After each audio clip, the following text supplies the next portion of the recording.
Selamat datang ke Just Do It. Saya Sab, host you all, di mana kita akan bincang tentang siapa yang better at handling duit, orang muda ke orang tua. Mewakili orang muda, kita ada Haikal dari OMGxBH. Representing orang tua, we have Kak Marina Yusoff. Bersama saya sebagai juri hari ini, we have Kaim Isa, seorang Financial Service Director dari Taqwa Organisation. Since you all dapat gaji 4,000 kan, demi glitter glue tahun ni, berapa banyak duit kita patut set aside untuk expenses? Ini expenses termasuk Apa kata juri? Like bills, transportation. Bills, yes. okey, 2,000. Haikal? Saya letak 1,007. Saya rasa cukup lah kot 1,007. Haikal ni hampir-hampir accurate Individually depends lah. Kalau let's say yang orang muda mungkin dia punya cost is lower. Those yang ada rumah tangga, ada family kids, mungkin cost dia tinggi. So but average we will say about 40%. Kalau 40% is about 1,600 lah. So jadi siapa dapat glitter glue ni? Haikal. So ada buat research and tanya orang muda kita kan, how much mereka are willing to spend kalau gaji mereka 2.5k lah. Adakah figures ni amat concerning since it's coming from orang muda? Yang saya concern tadi yang paycheck to paycheck lah. Kenapa ideally about 40%? This is your necessity. Benda yang you perlu set aside. Kalau tak ada ni, you punya kehidupan akan affected lah. Sekarang that brings me to my next point, savings. Berapa banyak duit kita patut set aside untuk savings kita? Based on gaji 4,000 juga tadi. Yelah. Gaji berapa ni? Mana tahu tukar Ni sama. tak ada bonus. 800. Saya letak 1,005. Lelaki lebih sikit. Oh, gitu Siapa yang faham-faham je lah. Kalau ikut balance I think Kak Marina ni is better lah. Haikal kenapa dia dapat 1,500 sebab mungkin dia punya cost dia, perbelanjaan dia kurang, jadi dia nak save untuk masa depan. 20% is ideal. Minimally Savings is one thing kan, tapi kita selalu dengar emergency savings lah. Jadi untuk Haikal, you pernah dengar tak emergency savings? Pernah dengar emergency savings. Itu adalah satu benda yang saya buat juga. macam saya have a separate savings account. Let's say you cuma ada satu account je, nanti nampak duit you nak belanja. For you, when you save for emergency funds, untuk what purpose? It's good to prepare macam untuk kita punya rainy day. Contoh macam tiba-tiba diberhentikan kerja ke. Even macam untuk tolong kita punya parents dekat rumah kan. Macam ada benda appliances yang rosak kan. Also we can use up that money. To help. Betul-betul. When I started working, save je, save. So emergency dia nak tahu apa? Tiba-tiba ada mata air. Lama itu Tiba-tiba emergency. ada mata air. Dalam jangka masa 1-2 years sekali nak kena kahwin. So kalau that is the Haikal emergency. dah tak ada hal lah. Kalau dia ada macam semua emergency dah banyak. With markers kali ni at stake, berapa banyak duit patut you set aside for all your wants? Shopping semualah.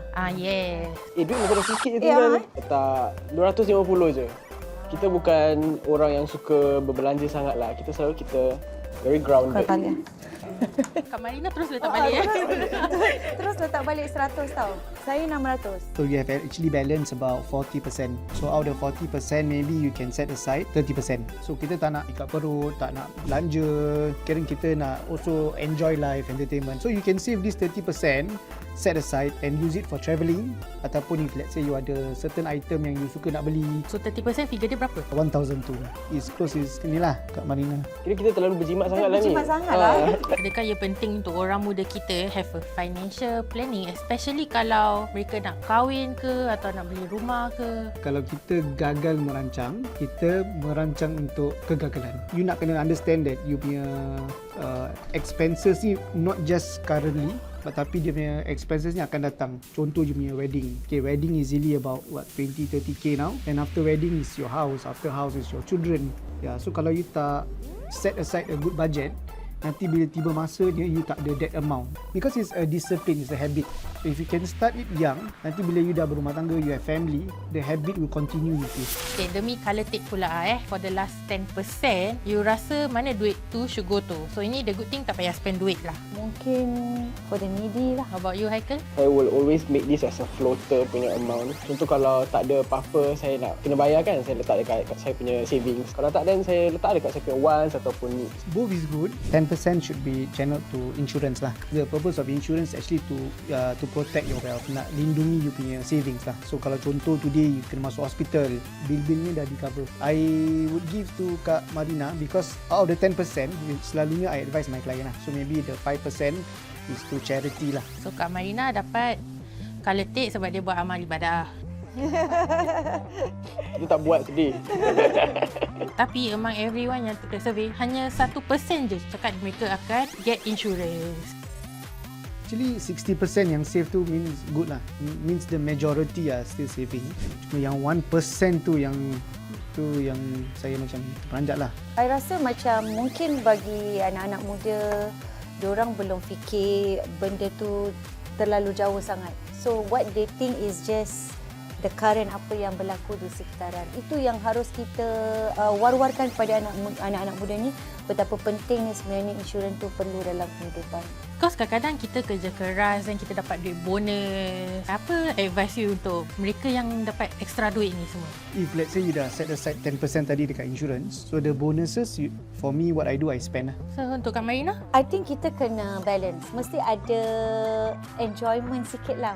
Jadi saya rasa travel itu sesuatu yang mungkin di antara yang perlu saya rasa. Saya will set aside again for more savings. Kita boleh kasih kita punya mak bapak duit lebih juga. That's when saya rasa is justified untuk saya spend untuk saya punya wants. Mana satu lagi important, emergency savings, insurance ke investment? Kalau ikut ranking priority is emergency savings. Second is your insurance because it's to protect you punya entire family, your wealth. And lastly is investment. Let's say you have saved more than 6 months of your income in your emergency fund. Saya sarankan that additional funds you should look at investing it lah. Dah tiba masanya untuk soalan terakhir where we have ribbons at stake. Jadi kalau you ada hutang kredit kad nilai 1.2k, berapa banyak you akan bayar balik? Tapi tak cukup nak bayar. Emergency savings lah. Kalau tak ikut duit yang kita ada ni, sebenarnya saya akan bayar the whole 1.2k. Saya akan keluarkan emergency savings. Tapi kita ada duit sikit ni kan. Jadi ada 550. Jadi jika akan keluarkan lagi sikit dah boleh settle lah. Yes, good. Everything nak kena settle lah. Hutang memang nak kena lunaskan. Siapa dapat ribbon? Dua-dua dapat. Yeay, dua-dua dapat.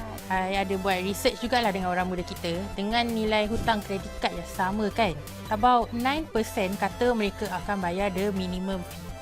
Ada orang masih lagi nak bayar minimum fee. You have to change the mindset lah. How you see credit card. Credit card ni actually benda yang baik kalau you gunakan dengan betul. Bukan gunakan credit card untuk spend lebih daripada apa you punya income. Untuk Kak Marina pula kan, at what age you dapat your first credit card? Saya tak pernah ada credit card. Until today. Saya tak suka berhutang walaupun benda-benda kecil. Untuk Haikal, you ada credit card tak? Ada a few credit cards. Saya rasa it's good to have and it also builds your credit rating. So macam kalau you nak go for benda-benda yang expenses yang lebih besar, macam contoh nak beli rumah, it helps with the credit rating lah. You ada macam top 3 advices tau when it comes to expenditure. First is you have to look at whether bila you nak belanja ni, bila you keluar, ask yourself, is it a want or is it a need? So yang kedua is to open a separate account, to have multiple accounts. So satu is your normal expense account, savings account. Dan yang ketiga, most importantly is to defer your spending. So dah tiba masanya untuk Kalim decide siapanya tabung yang lagi lawa yang boleh menang. Susah ni, saya kasih dua-dua lah because dua-dua ada tanam niat nak menabung. Tanya. Kita dah sampai ke penghujung episod hari ini. TLDR dia simple. Kalau mampu, baru belanja. Sebab tu kita encourage you all untuk spend within your means. Okay? Shout out to Kai Misa, Kak Marina Yusoff dan Haikal dari OMGxBH sebab joining us hari ini. Hopefully tips-tips yang dikongsikan amat helpful untuk semua yang berjimat demi masa depan. Jumpa you all next time. Bye!